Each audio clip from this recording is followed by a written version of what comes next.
A ver, vengo desde la jungla, por eso llegué un poquito tarde. Doy gracias a Dios esta mañana por su presencia, básicamente la presencia de ustedes también. Esta mañana yo creo que usted y yo estamos conscientes de la necesidad que tenemos de Dios. Amén. Porque Él nos ha dado el hálito de vida. Porque Él está dentro de nosotros. Y lo que voy a decir pareciera contradictorio a la religión. Aún de la gente que no está en la iglesia, aún de la gente que está en los antros de vicio y perdición, Dios está ahí dentro de ellos. Por una sencilla razón, de que la Biblia dice que Él sopló en la nariz del primer ser humano y le hizo alma viviente. Por tanto, por extensión, en cada ser humano está Dios. Que el ser humano no le reconozca, que el ser humano no busque una relación personal con Él, despertando ese hálito dentro de Él, es otra cosa. Pero bendito sea Dios, que usted despertó o permitió que Dios despertara ese hálito de vida dentro de usted para que se relacione con Él, y por eso esta mañana está en ese proceso, en este lugar. Amén. Dicho eso, voy a entrar al tema de lo que quiero hablar hoy. Está conmigo mi esposa esta mañana también. Quiero invitarles que abran sus Biblias, todos los que trajeron sus Biblias, o abran la aplicación que tienen en sus teléfonos, y abran sus Biblias en el libro de Romanos, el capítulo 11, y daremos lectura del versículo 11 hasta el versículo 24, el Nuevo Testamento, una de las cartas del apóstol San Pablo.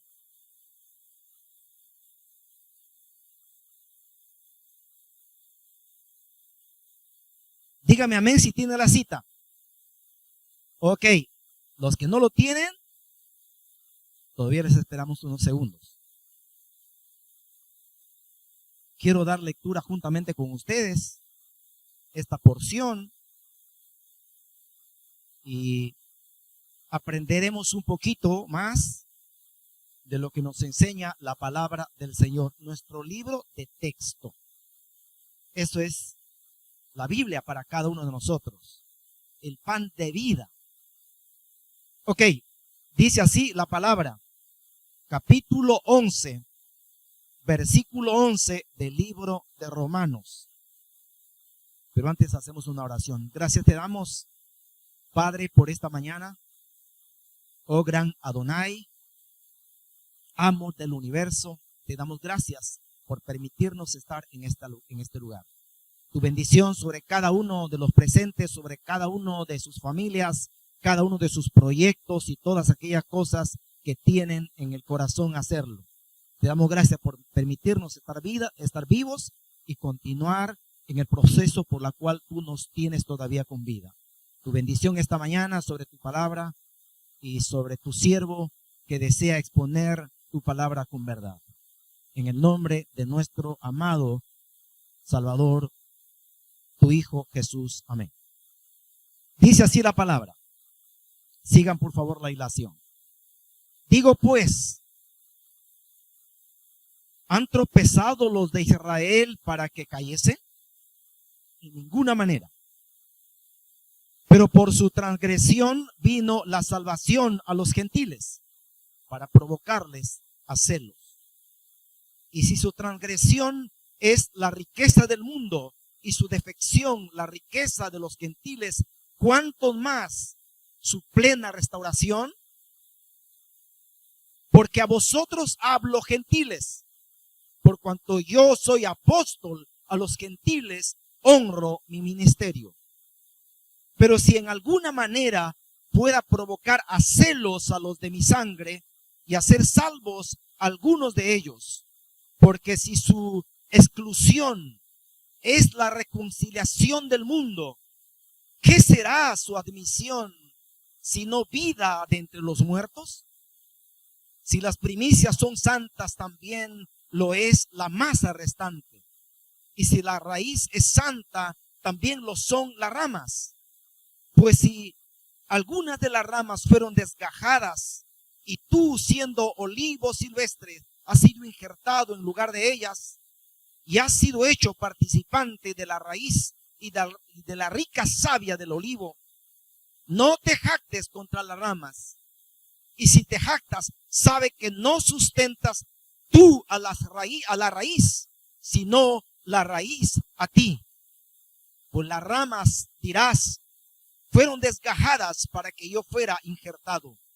Bien, por su incredulidad fueron desgajadas, pero tú por la fe estás en pie. No te ensoberbezcas, sino teme. Porque si Dios no perdonó a las ramas naturales, a ti tampoco te perdonará. Mira pues la bondad y la severidad de Dios. La bondad para contigo, la severidad ciertamente para los que cayeron, pero la bondad para contigo, si permaneces en esa bondad. Pues de otra manera, tú también serás cortado. Y aun ellos, si no permanecieren en incredulidad, serán injertados. Pues poderoso es Dios para volverlos a injertar. Porque si tú fuiste cortado del que por naturaleza es olivo silvestre, y contra naturaleza fuiste injertado en el buen olivo, cuanto más estos que son las ramas naturales serán injertadas en su propio olivo. Que Dios bendiga su palabra, hermano. Hablaremos esta mañana de injertados contra natura o contra naturaleza. Para hablar de este tema de los injertos, usaremos la narrativa bíblica respecto al tema, usando el ejemplo de la planta del olivo. En el contexto en que se escribe esta carta, por el hombre que lo escribe, que es un judío, es un rabino judío, como Jesús mismo, estoy hablando del apóstol Pablo, en ese contexto se conocía mucho en la naturaleza el olivo, ¿no? De donde sale el aceite de oliva. Y por eso, para graficar el tema del cual está hablando el escritor, quien es el apóstol Pablo, usa esta planta llamado el olivo. Y toma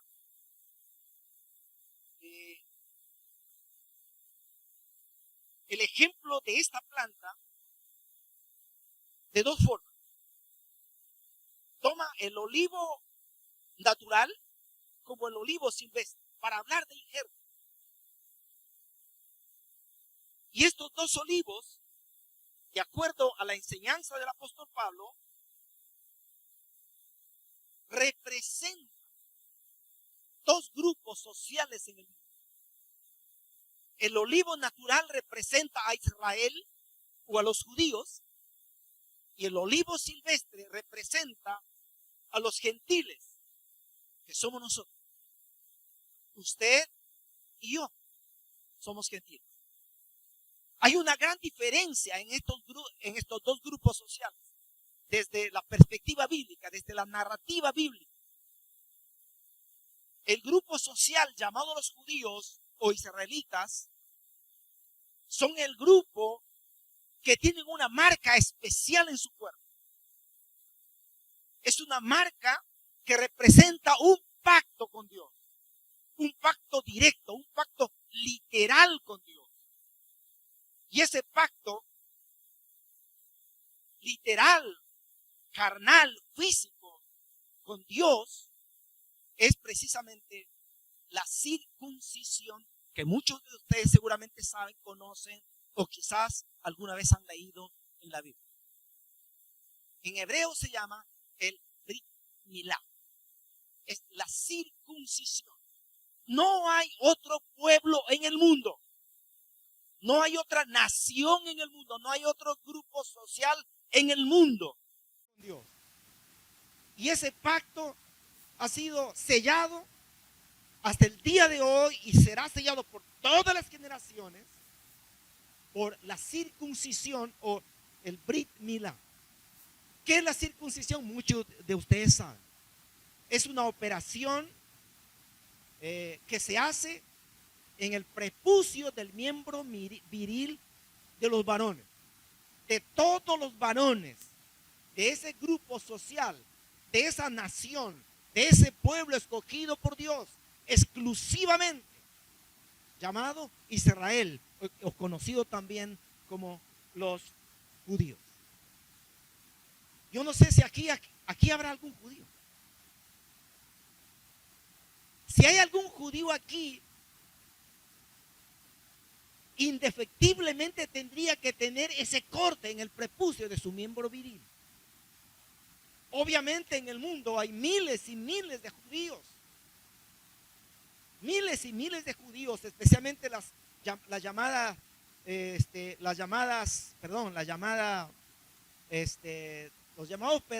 las tribus perdidas, son 10 tribus perdidos de Israel.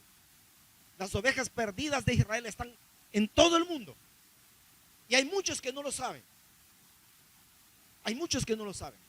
Pero aquellos que reconocen sus raíces y quieren hacer una reconciliación con Dios a través de ese pacto, tienen que hacer la operación de la circuncisión para ser reconocido como judío o como parte de la nación de Israel, del pueblo escogido de Dios.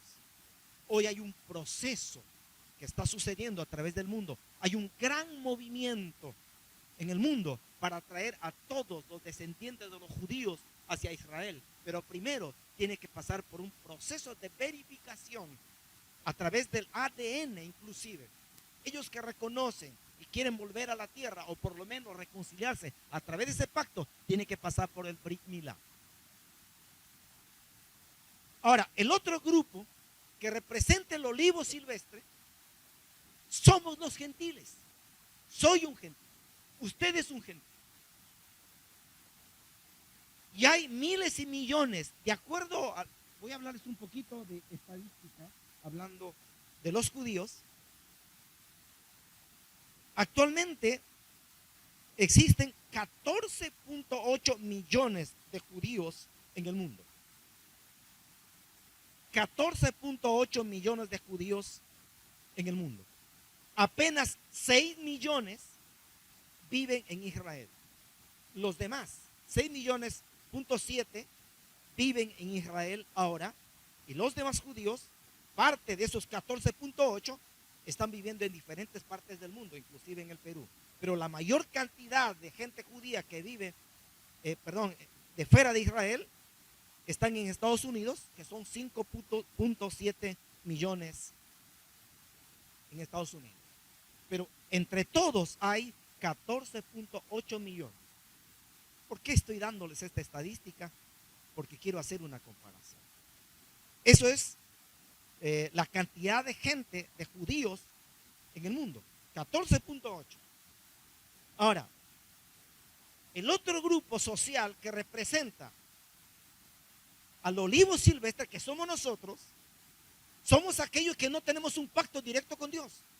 Somos aquellos que no tenemos la obligación, la responsabilidad de circuncidarnos o circuncidar a nuestros hijos a los 8 días de nacido.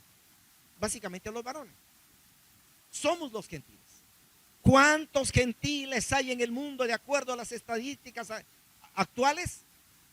Estamos cerca de los 8.000 millones de personas en el mundo. Obviamente sin contar a los judíos.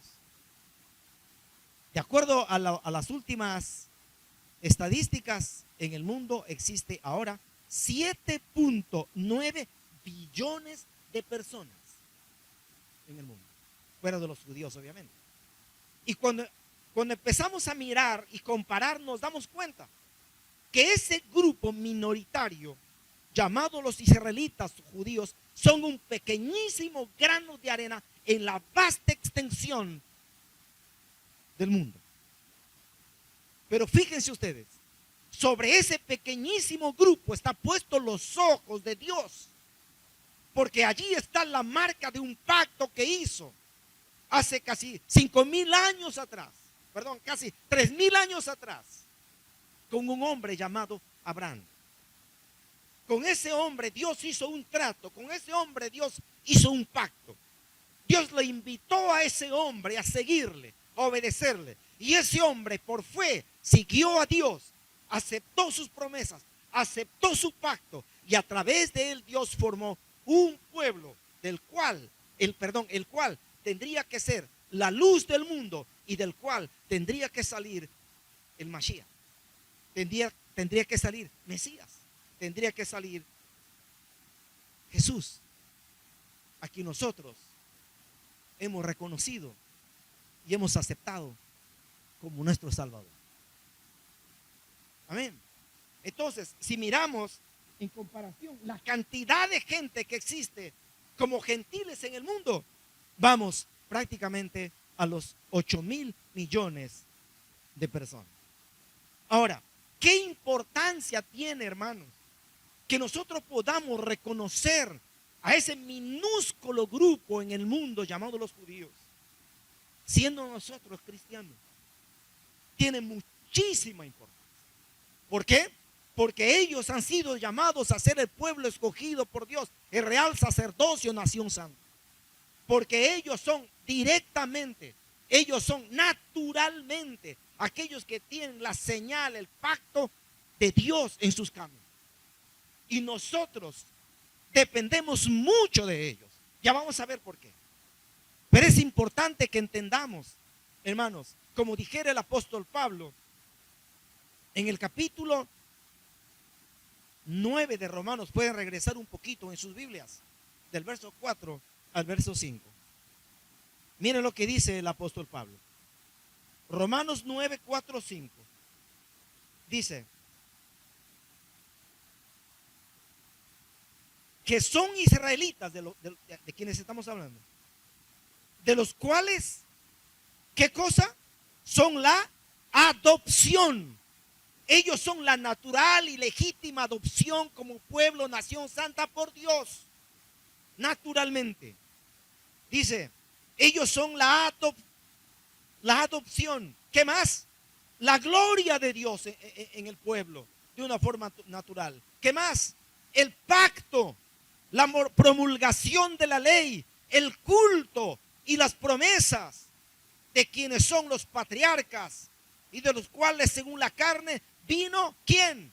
Mashiach o Cristo, el cual es Dios sobre todas las cosas. Bendito sea por los siglos de los siglos. Amén. Esa es, hermanos, la realidad que usted y yo tenemos que conocer como cristianos, como aquellos que tenemos una relación con Dios y con su Hijo y con el Mesías, con nuestro Salvador. Es importante que sepamos. ¿Por qué? Porque, hermanos, lamentablemente la teología cristiana nos ha llevado lejos de la humildad para reconocer a nuestro Dios como el único Señor y Creador de todas las cosas, como Adonai, el amo del universo. Es triste ver hoy en la iglesia como con tanta arrogancia los grandes hombres, los grandes telepredicadores, aún tratan de dar orden a Dios. ¿Han oído ustedes esa palabra? Hoy yo decreto sobre mi vida, decreto sobre esto, decreto sobre lo otro. Hay una inmensa arrogancia en el pueblo cristiano frente a Dios y un total menosprecio, muchas veces por ignorancia y otras veces porque así han sido enseñados, inclusive menosprecio hacia el pueblo de Dios. ¿Saben ustedes que en la Segunda Guerra Mundial Hitler mató aproximadamente 7 millones de judíos en los campos de concentración y en las grandes calderas en los cuales se los incineraba a los judíos por un desprecio total. Y lo más terrible, hermanos, lo más terrible es que Hitler tuvo que tomar como argumento para hacer esto la enseñanza y la teología de un hombre a quienes nosotros, bueno, no sé cuántos conocen, el gestor de la reforma de la iglesia, el famoso Martín Lutero, a quien yo apreciaba muchísimo. Yo he leído tanto de Martín Lutero, sus cosas buenas, que he llegado a quererlo, a apreciarlo y a predicar muchas veces acerca de él, hasta que descubrí que ha habido una etapa en la cual él empezó a odiar a los judíos, empezó a rechazar a los judíos, y hay libros que él ha escrito en contra de los judíos. Y Adolfo Hitler, para destruir a estos 7 millones de judíos, dijo: yo no he hecho nada más de lo que dijo Martín Lutero. ¿Por qué? Porque por alguna extraña razón la iglesia, el pueblo de Dios, aquellos creyentes en el Mesías, aquellos creyentes en el enviado de Dios, alejamos de nuestras raíces, nos alejamos del tronco natural que nos sostenía y empezamos a andar y a volar con nuestras propias alas. Y por eso hoy quiero reivindicar esa relación que debemos tener nosotros con ese bendito pueblo de Israel, con ese bendito pueblo del pacto, con ese bendito pueblo llamado el pueblo judío. ¿Saben por qué? Porque tu Salvador ha sido un judío. El apóstol de los gentiles ha sido un judío. La Biblia es judía. Los profetas son judíos. Todo aquello que nosotros amamos de Dios viene de esa nación. Todos aquellos que queremos una relación con Dios tenemos que conocer todas estas cosas, que es importante. ¿Y saben en qué contexto el apóstol Pablo está hablando? O está escribiendo esta carta y está hablando de este tema, especialmente con los romanos, en el contexto en que se empezaba a percibir las primeras gotas de la teología, hermanos, de la suplantación, de la teología del reemplazo. ¿Qué es la teología de la suplantación o la teología del reemplazo? Se levantaron muchos teólogos a decir que porque los judíos mataron a Jesús, Dios los rechazó, Dios los echó, Dios los quitó del pacto y tomó otro pueblo. Y ese pueblo es la iglesia. Me van a decir amén, entiendan bien lo que estoy diciendo, porque esto no es así. La teología de la suplantación o la teología del reemplazo, que hasta el día de hoy se sigue predicando en muchas iglesias y muchos movimientos cristianos y evangélicos, dice que Dios rechazó a los judíos, rechazó al pueblo de Dios, al pueblo del pacto, y tomó al pueblo evangélico, tomó a los cristianos como su pueblo. Por tanto, ellos no son más, ahora nosotros somos. Ya van a decir amén. Es peligroso. Esa teología ha hecho muchísimo daño nuestra relación con los judíos, porque pareciera que eso sucedió. Si eso hubiera sucedido, entonces Dios no es un Dios eterno, entonces no es un Dios de palabras. Santiago dice: hermanos míos, no se equivoquen, toda buena dádiva desciende de lo alto del Padre de las luces, en quien no hay mudanza ni sombra de variación. Eso quiere decir, Dios no cambia y no cambiará jamás. Él cumplirá y seguirá cumpliendo su palabra. Pero hermanos, las primeras gotas de la teología de la suplantación estaba dándose en Roma. Aproximadamente los años 40 al 50 había una situación en Roma, porque muchísima gente empezó a aceptar al Dios de Israel con su Mesías Jesús o Yeshua. Estaban aceptando. Pero ¿qué pasó? Empezó a haber ciertas divergencias, ciertas situaciones. Inclusive dentro de Roma empezó a sentirse ciertos movimientos, de tal forma que en el año 49 el emperador Claudio dice, ningún judío más en Roma. Fuera todos los judíos. Fuera todos los judíos. Hay una histórica en la Biblia. Si ustedes quieren encontrarlo, lo pueden leer. Está en el capítulo 18, versículo 2 de Hechos. Ahí está Priscila y su esposo. ¿Cómo se llama su esposo? Ahí lo van a encontrar. ¿No es cierto? Hechos. El capítulo 18, 2. Aquila y Priscila. Son dos judíos que vivieron en Roma, tenían una iglesia en su casa, servían al Señor, conocieron al Mesías, aceptaron al Mesías. Pero en esa época, cuando este emperador los echa, tuvieron que salir. Entonces, ¿qué pasa? Cuando ellos salen, todos los judíos salen, todos los líderes salen, todos los líderes judíos al principio todos los líderes al principio eran judíos. Y cuando ellos salen, empieza a levantarse el liderazgo gentil. Y los líderes gentiles, cuando vieron que el pueblo de Israel empezaba a sufrir mucho, empezaron a ver ciertas situaciones, empezaron a elucubrar y a decir, ¿qué pasa con este pueblo? ¿Por qué sufre tanto? Y entonces salen a conclusión, coligen ellos y dicen, bueno, claro que sí, están sufriendo porque han matado al Mesías, han matado a Yeshua. Entonces quiere decir que lo que está pasando hoy es que nosotros ahora somos el pueblo adoptado por Dios. Ellos han sido rechazados. Y empieza a levantarse este movimiento. Y frente a eso, Pablo escribe la carta para cada uno de ellos y los hace la aclaración. Les dice muy clarito a ellos. Miren el verso 1 del capítulo 11. Arriba. Digo pues, dice Pablo, ¿ha desechado Dios a su pueblo? ¿Por qué tuvo que decir eso Pablo? Porque había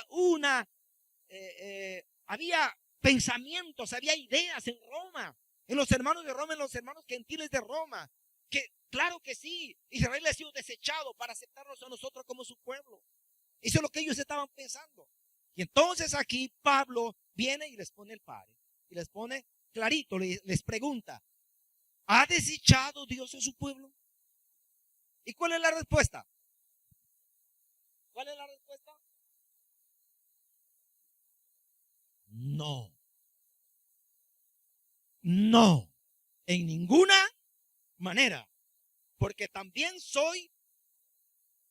yo soy israelita, de la descendencia de Abraham, de la tribu de Benjamín. No ha desechado Dios a su pueblo, al cual desde antes conoció. No, hermanos. Tú que crees en la teología del reemplazo. Tú que crees en esa teología que Dios rechazó a su pueblo. Pablo se levanta al principio nomás para decir, no, no es así, en absoluto. Y entramos luego de lleno al tema de lo que quiero hablar. Entonces vamos al versículo 11 del libro que leímos, o de la porción que leímos. Dice la palabra así: porque a vosotros hablo gentiles. ¿A quién les está hablando, hermanos? ¿Al olivo silvestre o al olivo natural? Al silvestre, a nosotros, a través de los romanos. Obviamente, en el contexto histórico, cultural, los está hablando a los romanos. Pero ese mensaje también es para nosotros, que somos los gentiles. Y entonces dice el apóstol Pablo: porque a vosotros hablo gentiles, por cuanto yo soy apóstol a los gentiles, honro mi ministerio. Yo soy dice el apóstol Pablo, entre líneas, yo soy un judío, claro que sí, es más, vengo de la tribu de Benjamín, pero tengo un ministerio. El ministerio no es entre los judíos, mi ministerio es entre los gentiles. Por eso me siento honrado, honro mi ministerio. Y les voy a hablar a ustedes, y les estoy hablando a ustedes, y quiero hablar con ustedes. Y obviamente sus gentiles son los gentiles de Roma. Y luego dice el apóstol Pablo: por si en alguna manera pueda provocar a celos a los de mi sangre y hacer salvo a alguno de ellos. Ese es el propósito. Porque si su exclusión es la reconciliación del mundo, ¿qué será su admisión sino vida entre los muertos?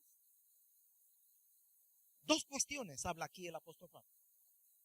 La primera cuestión es la exclusión y la segunda es la admisión. Obviamente está hablando del pueblo de Dios, del pueblo de Israel, está hablando del pueblo del pacto, está hablando del olivo natural. Dice, digo pues, versículo 11, han tropezado los de Israel para que cayesen en ninguna manera. Pero por su transgresión vino la salvación a los gentiles para provocarles a celos. Si el pueblo santo, si parte del pueblo santo ha sido excluido, no de una forma general, algunos han sido excluidos de la salvación a través de Mashiach, a través del Mesías.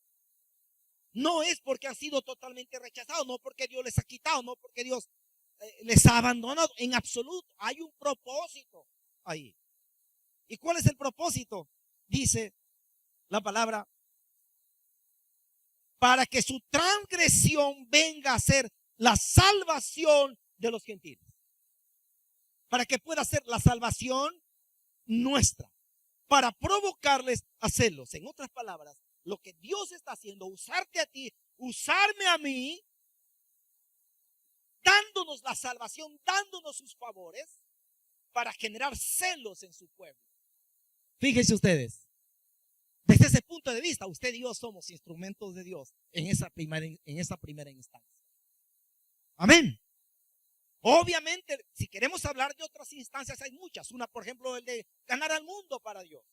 O hacer conocer al mundo para Dios.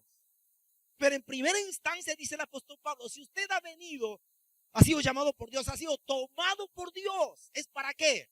Para dar celos al pueblo judío, para dar celos al pueblo de Israel, para que ellos también empiecen a buscar a su Dios. Ellos son el pueblo especial del Señor.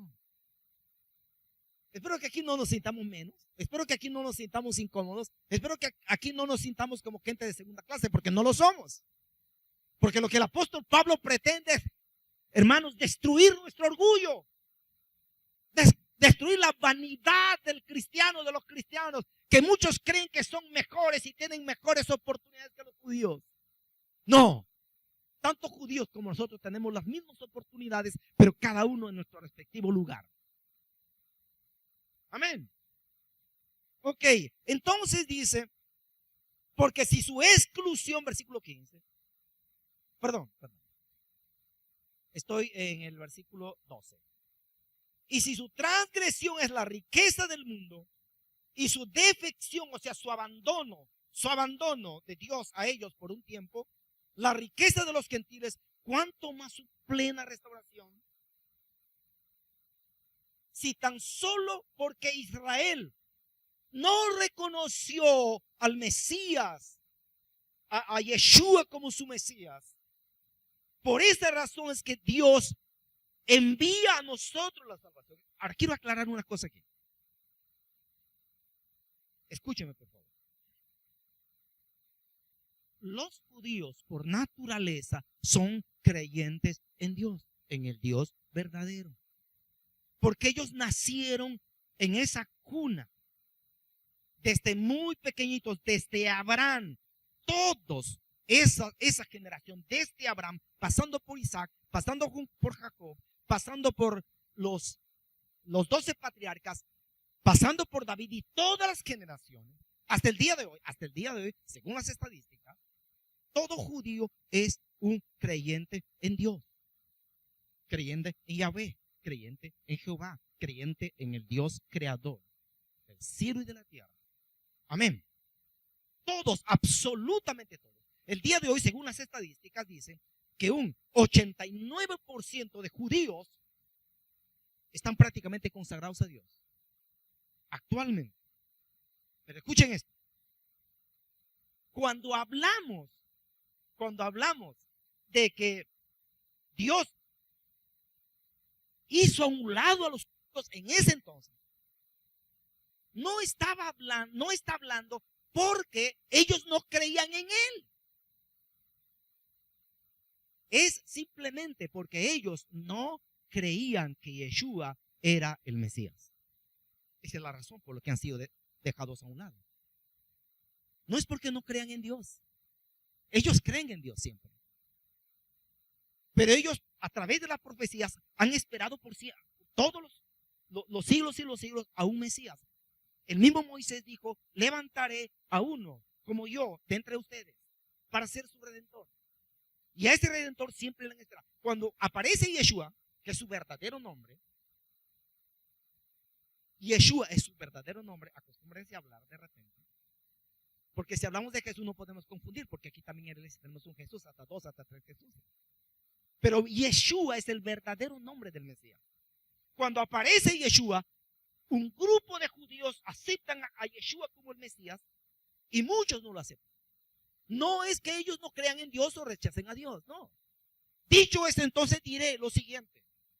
Tenemos nosotros la responsabilidad como creyentes de orar por ese bendito pueblo de Israel. ¿Cómo va a orar usted? No va a orar para que crea en Dios, porque ellos sí creen en Dios. La razón por qué fueron desechados es que no fueron incrédulos a Dios. Ellos creen en Dios, creerán siempre en Dios, porque ellos son nación de Dios, porque ellos tienen un pacto con Dios. Ellos tienen que reconocer a Yeshua como su Mesías. Esa es la oración nuestra. Usted no va a orar para que los judíos se conviertan al cristianismo. No lo van a hacer. Los judíos no tienen por qué ser cristianos. Los judíos tienen que reconocer a su Mesías, a Yeshua HaMashiach. Esa es la gran verdad, hermano. Esa es la verdad que yo tengo que decirles. Que quizás rompiendo algunos esquemas mentales, algunos paradigmas que hemos aprendido. Pero así es. ¿Saben ustedes que ir y predicar abiertamente en Israel para convertir a los judíos a los cristianos, ¿saben ustedes que es un delito? ¿Saben ustedes que en los lugares, en los kiddush, donde están los judíos ortodoxos y los ultra ortodoxos, es imposible que alguien pueda abrir una Biblia y predicar a un judío? Es imposible. No es posible. Ahí no es posible que tú puedas ir y abrir la Biblia y predicar abiertamente a los judíos. Nosotros vamos a orar. Y si alguna vez vamos a predicar a un judío, lo que haremos, lo que debemos hacer es llevar su fe hacia el Mesías. Amén. Para los gentiles fue diferente. Porque dice la Biblia que nosotros estuvimos sin Dios, sin esperanza, muertos en nuestros delitos y pecados. ¿Dice o no dice así la Biblia? Nosotros los gentiles no creíamos en un Dios, creíamos en muchos dioses. Los gentiles por naturaleza fuimos idólatras, paganos por naturaleza. Desde la concepción bíblica, desde la narrativa bíblica, es así. Entonces, el tema es eso. Nosotros venimos, creemos en Dios y creemos en su Mesías. Y eso nos da la salvación. Amén. Claro que sí, pero para el judío no. El judío tiene que aceptar a Jesús como Mesías. Obviamente lo que les estoy dando son pequeñas cosillas y hay un montón de cosas que ustedes tienen que conocer porque el tiempo avanza y tengo que hablar un poquito y tengo que avanzar. Entonces nuestra preocupación, nuestra oración hacia los judíos, que cada vez usted que ora tiene que orar por ese bendito pueblo de Dios, porque de por sí va a venir una bendición sobre usted. Y cuando ora para que ellos puedan ser reconciliados con Dios, con el Padre, es que tiene que reconocer a su Mesías simplemente porque ellos conocen a Dios. Ellos saben quién es Dios, pero necesitan ese Mesías, porque tanto judíos como gentiles necesitamos la intermediación, necesitamos al Mesías. Amén. Ahora, el tema de admisión, que es el segundo punto que el apóstol Pablo dice, porque si su exclusión es la reconciliación del mundo, o sea, si porque han sido excluidos, Dios ha reconciliado al mundo, dice, ¿qué será su admisión? ¿Qué será de nuevo cuando son tomados, cuando son totalmente restaurados? Dice la palabra, hermanos, que será vida de entre los muertos. Todos los judíos serán levantados, restaurados. Se cumplirá esa profecía de Ezequiel. Ustedes han leído esa profecía de los huesos secos que están en el desierto emblanquecidos ahí. Cuando esta gente, hermano, es una vez más admitida por Dios íntegramente, esos huesos blancos volverán a vivir. Israel reverdecerá por siempre, espiritualmente y físicamente. Ustedes saben que Israel más de 2000 años ha sido sacado de su territorio y hace apenas 80 años, en 1948, hermanos, Israel una vez más fue restaurado como un estado, como un territorio propio. No porque las Naciones Unidas se lo dijeron, vengan ya judíos, tomen su tierra, no. Ellos tuvieron que comprar cada pedazo de territorio, ellos tuvieron que comprar. Hace 80 años que el pueblo de Israel volvió a renacer en su propia tierra, Eretz Israel, volvió a renacer. Y sabe una cosa, envidiablemente, 80 años en un territorio más pequeño que el territorio de la región San Martín, con 40% de desierto, Israel es una de las potencias del mundo. ¿Por qué? Porque son el pueblo del pacto, el pueblo de la promesa, el pueblo de las bendiciones y el pueblo de trabajo y esfuerzo. Amén. Entonces la admisión una vez más al pueblo es precisamente, dice, hermanos, será vida de entre los muertos. Estoy terminando, ¿no? Terminó mi hora. Porque si las primicias son santas, también lo es la masa restante. Y si la raíz es santa, también lo son las ramas. Y luego dice, pues si algunas de las ramas fueron desgajadas, que son los judíos, y tú siendo olivo silvestre has sido injertado en el lugar de ellas y has sido hecho participante de la raíz y de la rica savia del olivo, no te jactes contra las ramas, de la cual dije al principio. Y si te jactas, sabe que no sustentas tú a la raíz, sino la raíz a ti. Amén. Pues las ramas, dirás, fueron desgajadas para que yo fuera injertado. Bien, por su incredulidad fueron desgajadas, pero tú por la fe estás en pie. No te ensoberbezcas, sino teme. Porque si Dios no perdonó a las ramas naturales, ni tampoco te perdonará a ti. Mira pues la bondad y la severidad de Dios. La severidad ciertamente para los que cayeron, pero la bondad para contigo. Si permaneces en la bondad, pues de otra manera tú también serás cortado. Y aún ellos, si no permanecieren en incredulidad, serán injertados. Más poderoso es Dios para volverlos a injertar.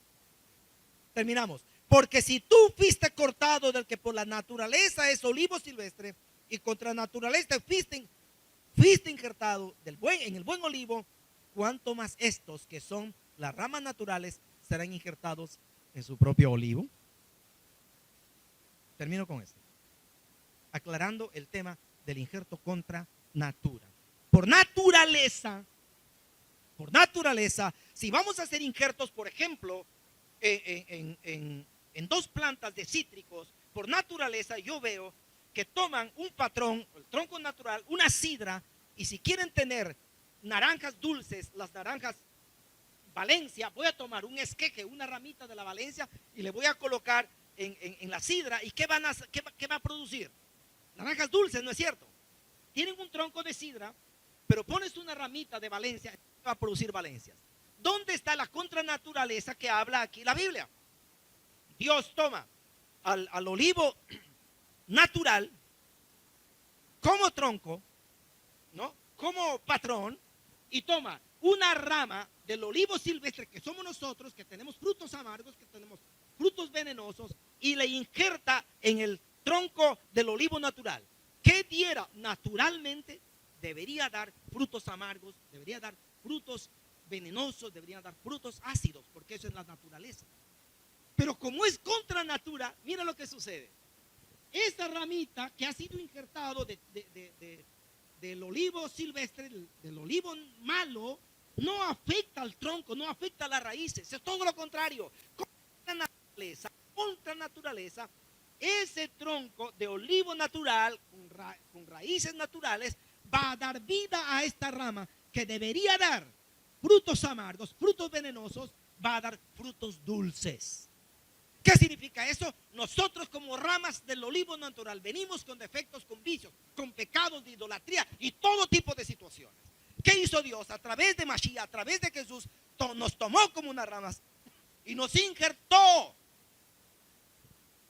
En vez de dar